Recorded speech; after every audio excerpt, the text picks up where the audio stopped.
Hi everyone, I'm Laura with Red Desert Violin, and one of my YouTube viewers asked me some really great questions that I'm sure other people have the same questions, and it was very difficult to answer her in text, so I'm doing a video response to her.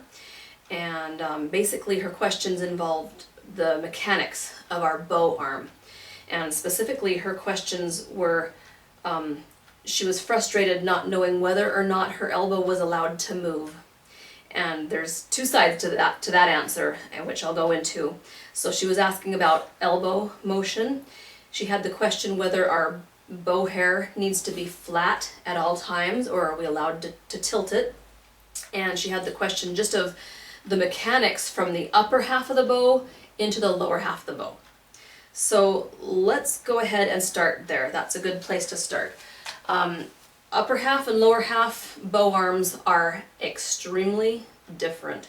In fact, I teach my students a different bow hand at the tip than they have at the frog, and then it morphs as they change from the tip to the frog, but that's not going to be addressed in this video. The bow hand mechanics for the upper arm are for the upper half of the bow are the simplest. They just involve elbow motion. I call it the greasy elbow, and people have to learn to isolate the elbow from the shoulder, because a lot of us try to do both at the upper half, and it's not necessary in the upper half. In fact, it's detrimental in the upper half.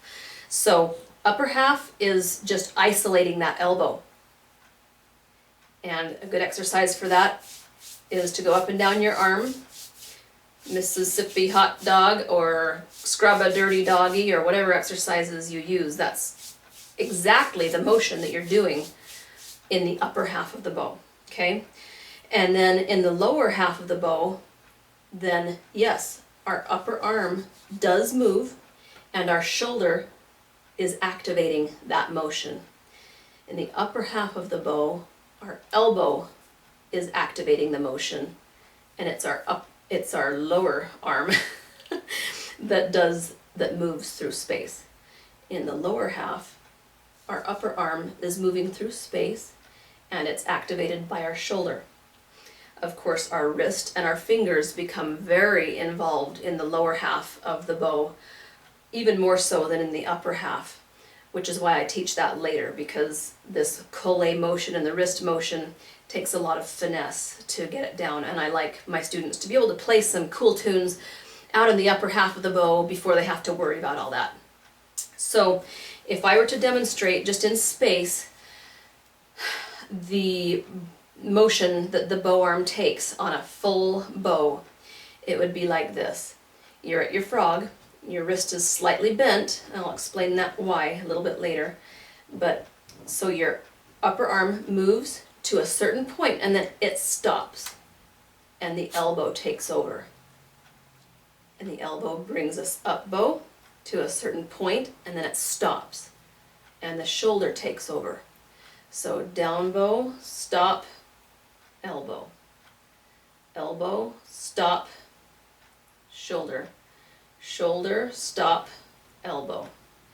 Elbow, stop, shoulder. And then of course we learn to blend it into a very natural, smooth motion. But a lot of people still get hung up on that switch point where we go from, there was a better word I wanted, where we go from the upper arm to the lower arm, and it causes them a little jerking motion and their bow bounces. That's a big cause of unwanted bouncing bow. It's one of many causes. I have another article on that at Red Desert Violin. Anyway, so you got to work on it and pay attention to where that balance point, and that's what it's called, the point in your bow where your upper arm stops and your lower arm takes over. That's called the balance point, and it's very important for you to become acquainted with that and to master that. So I want to just demonstrate a little bit of bow stroke on the upper half with my instrument. When I teach my students, I have them start with their arm at a right angle. And wherever that is on the bow is kind of where their starting point is. And that also is very close to where the balance point is going to be. although the balance point is slightly different for each individual, depending on your geometry and the length of your arm in relation to the bow. So, okay, here's the upper half of the bow.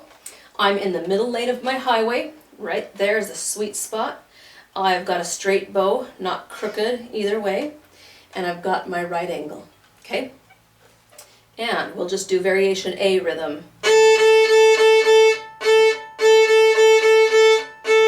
And you see, it's just my upper arm moving, very little motion up here.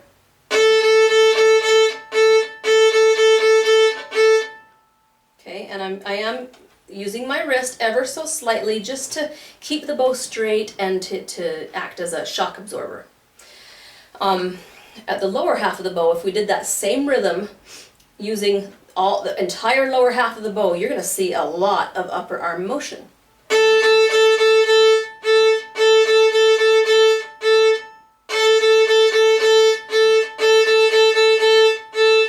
Okay, now you'll notice that my wrist is bent slightly. If I didn't bend my wrist and I kept it straight, look at the bow is crooked and it will actually hit you in the back of the head if you don't bend your wrist a little bit. Don't bend it so much, as my teacher used to say, don't be more Catholic than the Pope.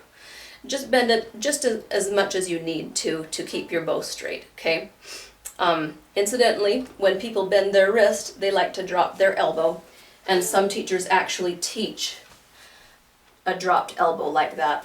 I teach a level elbow. I don't like it up, I don't like it down, I like it all on the same floor, more or less, with a slight drop. This would be perfectly level, and that's even too high. Just a slight natural drop and a slight curve of the wrist, okay? That's the lower bow, lower half of the bow mechanics, and the upper half of the bow mechanics. Now, let's answer the question, is the elbow supposed to move or not? I told you that has two sides to that question, and that's just a matter of semantics. The elbow moves on both. On the upper half of the bow, the elbow joint is activating the motion. It's your elbow joint that's actually moving. In the lower half of the bow, the elbow moves through space, but it's not activating the motion. Whoops. See, my elbow is moving through space, but it's actually the shoulder that is doing that motion, with a lot of help from wrist and collet finger motion, okay? So that's the answer to the question, is your elbow supposed to move? And the answer to the question is your horsehair supposed to be flat. At the tip, generally, your horsehair is going to be flat. There are special exceptions. There's always an exception to every rule.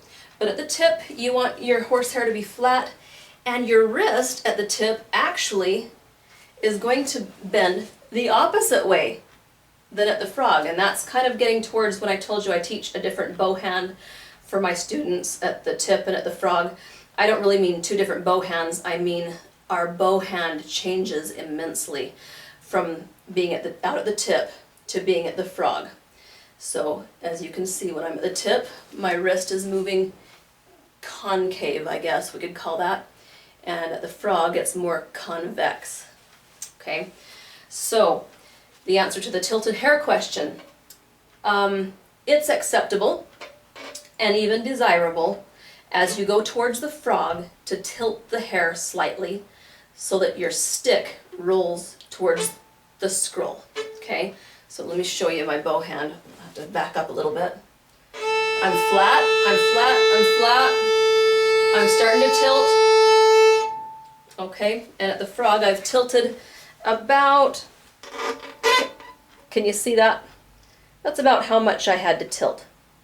And the reason for that is the frog is so heavy, it can be a little klutzy. It gives us a little finesse to play on the edge of our horsehair. But besides that, it's also necessary to get our thumb away from the bridge, because if we stay back here behind the bridge, our thumb is going to bang into our bridge, And I actually drew blood once. On my old violin still has a blood stain. So you'll want to just tilt a little bit just to get out of the way of the bridge. And it is possible to play with flat hair the entire time, and there are times when you need that extra oomph and extra power, but that's really getting into advanced bow techniques and a lot of collé motion. I have a video that's very good on getting this collé motion working for you, so if you just want to search for collé red desert violin, it will pop up for you. I hope this answered the question of my viewer, and I hope that it helps the rest of you.